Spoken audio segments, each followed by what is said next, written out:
Hey everyone, आज के इस वीडियो के अंदर हम पदार्थ विज्ञान का गेस पेपर देखने वाले हैं। हमने पिछले वीडियो के अंदर आपको संस्कृत अच्छी तरीके से यहाँ पे कंप्लीट करवाया है।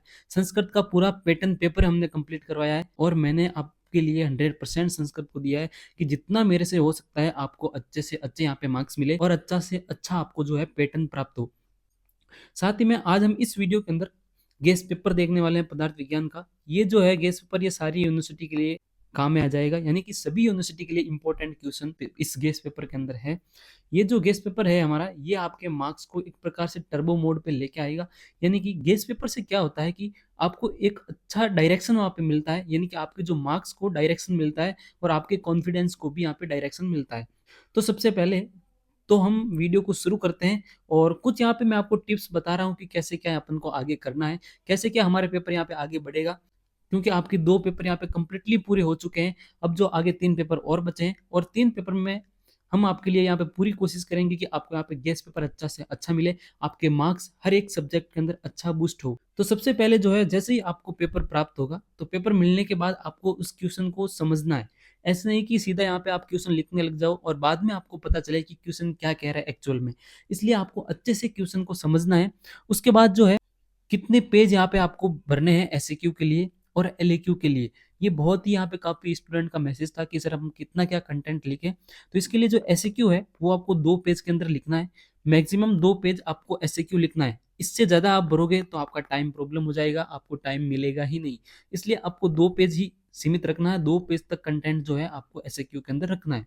उसके बाद जो एलएक्यू है, एलएक्यू के अंदर आपको 4 से 5 पेज आपको एलएक्यू यहाँ पे लिखना है। इससे ज़्यादा नहीं लिखना है। और यदि कुछ टेबल या कुछ इस प्रकार से क्वेश्चन हो, उसके अंदर आप यहाँ पे पेज भर सकते हो, कोई दिक्कत नहीं है। उसके बाद है जो आंसर शुरू कैसे करना है, ये मैं हल्का सा आपको बता दूं। एक पदार्थ विज्ञान भी एक ऐसा सब्जेक्ट है जो काफ़ी डिफिकल्ट सब्जेक्ट है और ये हर किसी को समझ में भी नहीं आता है। हम तो मेडिकल फील्ड के अंदर है और पदार्थ विज्ञान हमारे लिए एक बहुत ही चैलेंजिंग सब्जेक्ट देखने को मिलता है। जो भी आप आंसर लिख रहे हो उसको शुरू कैसे करना है, उसका रेफरेंस आ रहा है तो रेफरेंस लिखो। उस क्वेश्चन का रेफरेंस लिखो कि ये चरक स्थान का है या चरक सूत्र स्थान से या कोई अष्टांग हृदय से लिया गया है। आ रहा है तो लिखना है, जबरदस्ती आपको नहीं लिखना है, नहीं तो मार्क्स कट हो जाएंगे, ध्यान रखना। चैप्टर का नाम लिख दो, या तो पदार्थ विज्ञान का है तो पदार्थ विज्ञान का चैप्टर का यदि आपको नाम याद है तो नाम लिख दो। उसके बाद उसका इंट्रोडक्शन लिखना है। इसी प्रकार से पहला आपको हेडिंग डालनी है रेफरेंस, दूसरा जो है आपका इंट्रोडक्शन पे रहेगा। आपको 3 से 4 लाइन जो इंट्रोडक्शन लिखना है कि जैसे ही आपको क्वेश्चन मिले, जैसे गुण पर मिले तो गुण पे आपको 3 से 4 यहाँ पे लाइन गुण के बारे में हल्की हल्की लिखनी है कि इस चैप्टर के अंदर ऐसा कुछ है, ये इस आयुर्वेद के अंदर उपयोगिता में यूज होता है। इस प्रकार से आपको 3-4 लाइन अपना इंट्रोडक्शन रखना है। उसके बाद यदि आपको श्लोक आ रहा है तो श्लोक से शुरू करो। यहाँ से अपना मेन क्वेश्चन शुरू होता है। मेन क्वेश्चन अपना श्लोक से शुरू होता है। जो भी आपको श्लोक याद आ रहा है उसके बारे में यदि आ रहा है तो लिखना है, नहीं तो जबरदस्ती बना के नहीं लिखना है। उसके बाद श्लोक लिखने के बाद जो है, श्लोक को आप बॉक्स के अंदर यहाँ पे इस तरह से पैक कर दो। श्लोक जैसे ही मैंने यहाँ पे लिखा, इसको मैंने इस तरह से यहाँ पे पैक कर दिया ताकि ये हाईलाइट हो जाए और एग्जामिनर का सीधा यहाँ पे फोकस पड़े। इससे आपके मार्क्स जो है और ज़्यादा बूस्ट हो जाते हैं। उसके बाद जो है आपको एक्सप्लेनेशन लिखना है श्लोक का एक्सप्लेनेशन लिख दिया। और आपको यहाँ पे अपना जो पेज है कितना भरना है, आपको 2 या एलएक्यू के अंदर 5, 4 से 5 वो कंटिन्यू करना है। जितना आपको कंटेंट आ रहा है उतना लिखो, छोड़ के मत आओ, पेज भर के आओ। और यदि आप इतने पेज खींचते हो तो मेरे को पता है कि राइटिंग आपकी बहुत ज़्यादा बिगड़ जाती है, लेकिन आपको राइटिंग को मेंटेन रखना है। लास्ट पेज तक मेंटेन रखना है। ऐसे नहीं कि आप कुछ लिख रहे हो ऐसे कि अगले वाले को कुछ समझ ही ना आए। इसलिए आप अच्छी राइटिंग के साथ, अच्छी स्पीड के साथ अपन को लिखना है। इसके बाद हम वीडियो शुरू करते हैं अपना, किस प्रकार से यहाँ पे क्वेश्चन आ सकते हैं। मैं अपना 100% पीवाईक्यू पर देता हूँ और पीवाईक्यू पर ही यहाँ पे, जैसे संहिता अध्ययन के अंदर यहाँ पे मेरा पूरा का पूरा केस पेपर सटीक बैठा है, वैसे ही आपका पदार्थ विज्ञान का भी सटीक बैठेगा। तो सबसे पहले जो एसएक्यू है, जो फर्स्ट एसएक्यू है, वो पदार्थ का लक्षण और व्याख्या यहाँ पे पूछ सकता है। दूसरा क्वेश्चन इसी के अंदर ये भी पूछ सकता है कि आयु का डेफिनेशन क्या है। आयु के बारे में जितना दे रखा है आपको पढ़ना है श्लोक के साथ में, उसके टाइप्स, उसका पर्पज वगैरह जो भी है वो आपको अच्छी तरीके से पढ़ना है। उसके बाद सिद्धांत का टॉपिक यहाँ पे पूछ सकता है, पूछने लायक भी है, इंपॉर्टेंट भी है। सिद्धांत की परिभाषा श्लोक के साथ में और उसके जो 4 टाइप्स दे रखे हैं वो आपको अच्छी तरीके से करना है। और उसके एग्जाम्पल जो है वो भी आपको अच्छी तरीके से करने हैं, क्योंकि एग्जाम्पल भी ये पूछा जाता है। तो ये एसएक्यू के अंदर भी आ सकता है और एलएक्यू के अंदर भी ये देखने को मिल सकता है, क्योंकि एक बार एलएक्यू के अंदर आ चुका है।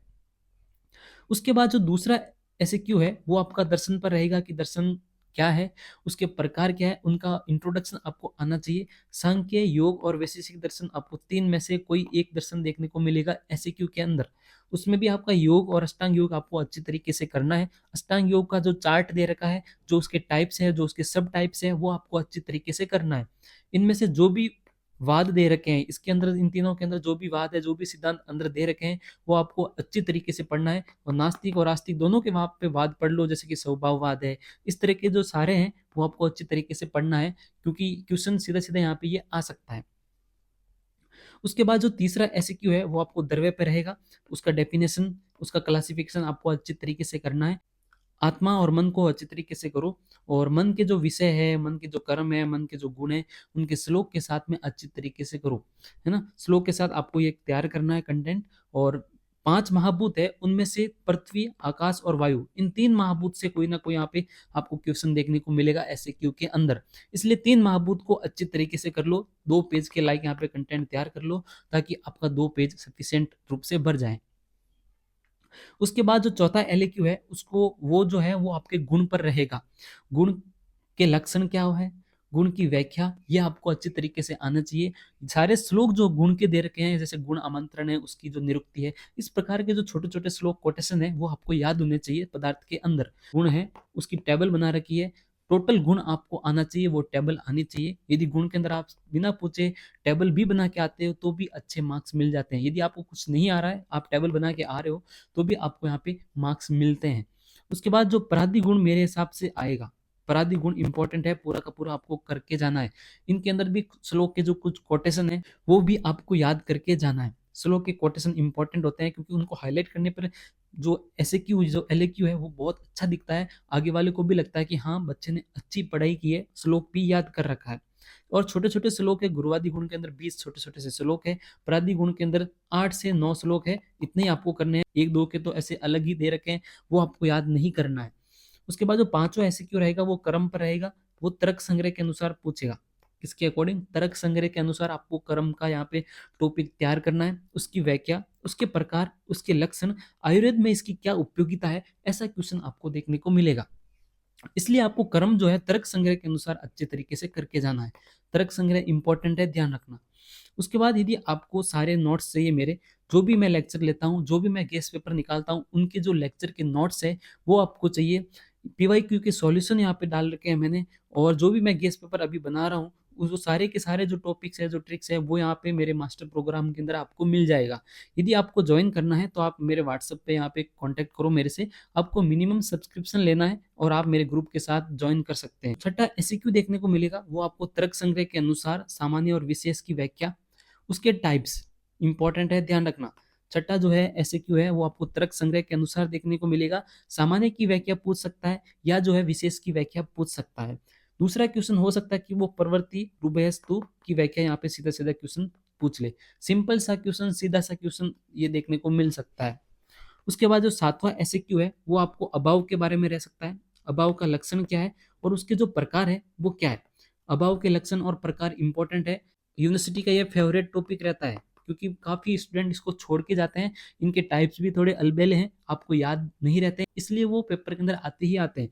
आपको संसर्ग भाव और अन्योन्या भाव अच्छे तरीके से करके जाना है। समवाय और चिकित्सा, इसका जो महत्व क्या है समवाय का, ये भी अच्छी तरीके से आपको पढ़ के जाना है।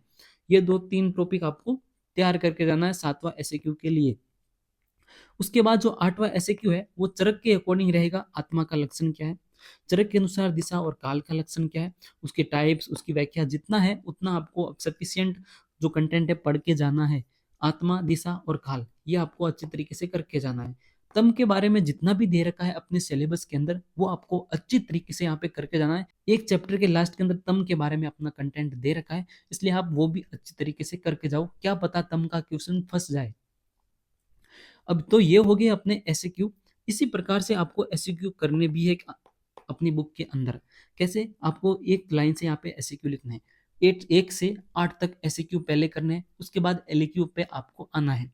ऐसा नहीं करना है कि पहला 7वां एसक्यू लिख रहे हो, उसके बाद पहला एसक्यू लिख रहे हो। ऐसा बिल्कुल भी नहीं करना है। आपको जिस पैटर्न से मैंने जैसे आपको बताया एसक्यू, वैसा ही आपको सीधा सीधा करके जाना है।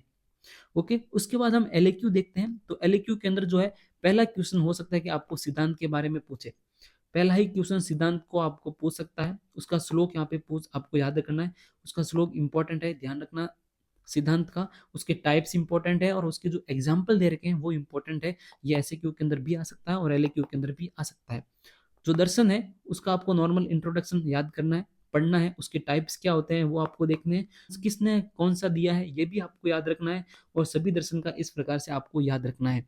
और जो दर्शन आस्तिक दर्शन है वो आपका यहाँ पे आ सकता है, आस्तिक दर्शन आपको अच्छी तरीके से पढ़ के जाना है।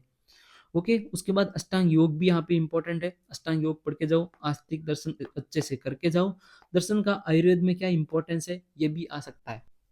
उसके बाद जो दूसरा एलएक्यू है वो आपको द्रव्य पर रहेगा, द्रव्य की डेफिनेशन, उसका क्लासिफिकेशन क्या है ये आपको ध्यान में रखना है।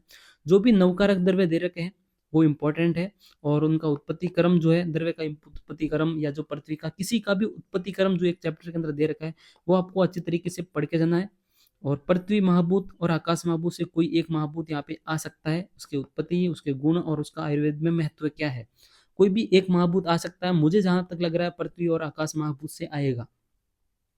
उसके बाद जो तीसरा एलएक्यू है वो आपको गुण से रहेगा, उसकी व्याख्या, उसकी निरुक्ति आपको अच्छी तरीके से करके जाना है। जो भी टेबल दे रखी है गुण की वो अच्छी तरीके से पढ़ना है, अच्छी तरीके से याद करना है। गुरुवादि गुण और परादि गुण दोनों में से आपको एलएक्यू देखने को मिल सकता है, क्योंकि ये दोनों ही इंपॉर्टेंट है, इसलिए मैं इसको अलग नहीं कर सकता कि गुरुवादि गुण ही आप पढ़ो या परादि, दोनों आप करके जाओ, दोनों इंपॉर्टेंट है।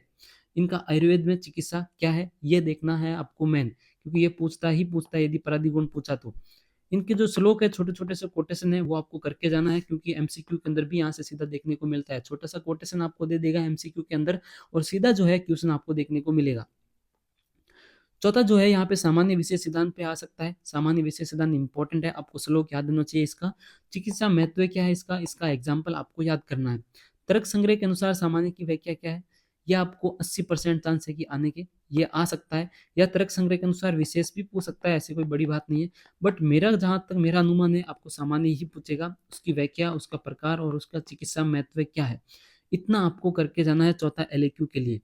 तो ये जो है अपना यहाँ पे अपना पूरा कंप्लीट हो जाता है। इतना आपको अच्छी तरीके से यहाँ पे पढ़ के जाना है, इतना आपको अच्छी तरीके से यहाँ पे तैयार करके जाना है। पूरा आप पढ़ो या ना पढ़ो बट इतना तो यहाँ पे आप करके जाओ।